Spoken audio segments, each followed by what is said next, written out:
Let's talk about Antonio Gramsci, the political theorist whose thoughts and ideas changed the left forever, but also have inspired the strategy behind the global revival of the far right.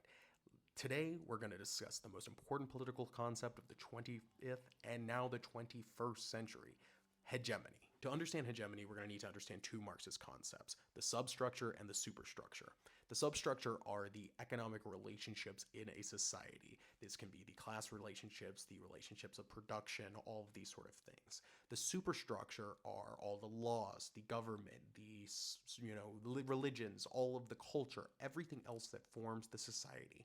Within classical Marxism, the idea was that the substructure determines effectively what happens in the superstructure.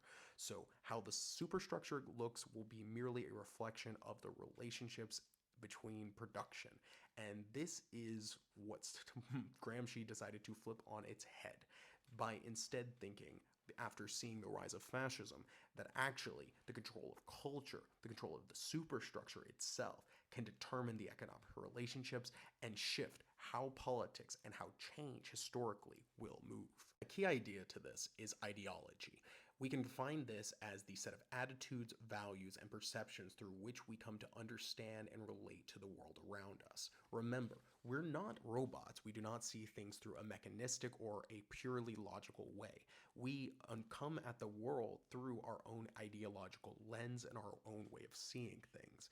And thus, changing the world of ideas becomes very important, and understanding how ideology affects this and how ideology is spread becomes very vital for revolutionary change. Gramsci characterized hegemony like this: agreement from the majority of a society, from the picture of life that is represented by those in power. The values, both moral and political, involved in this agreement will be largely those of the ruling class.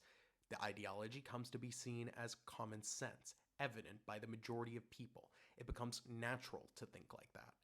The consent is arrived at largely peacefully, but physical force can be used to support it against a dissident minority so long as the majority acquiesces. We also need to be aware that hegemony changes over time, and what people, especially ruled people, the working classes for the most part, will accept changes dramatically over time. For example, in England, the aristocracy is no longer to have hereditary rule. That's no longer acceptable.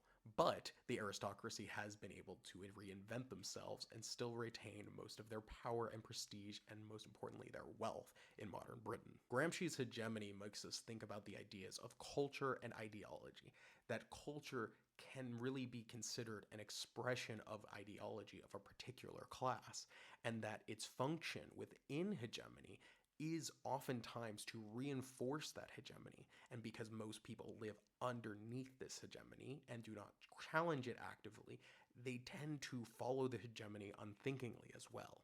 In earlier times, the church and other institutions would have been the most important systems for pushing hegemony, but today, social media and mass media have become the vital tools to shift minds and beliefs, and as we've seen, to spectacular effect in recent years. But hegemony can also be the tool of the working class by building up alliances amongst progressive groups and challenging the ideas that are on display.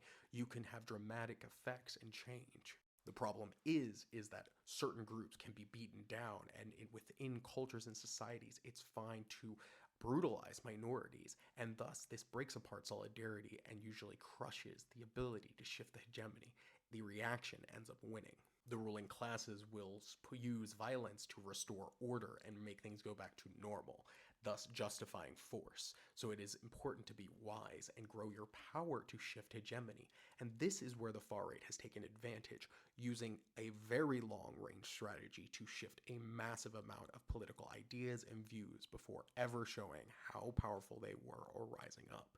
And we can see one of their spectacular failures on January 6th. Gramsci understood that within democracies it was important to make the everyday culture political, that it is an arena for struggle and for change, and that by shifting people's ideas and views you can shift politics dramatically, like he saw within his own Italy at the time, but towards fascism, like we are seeing now in the 21st century.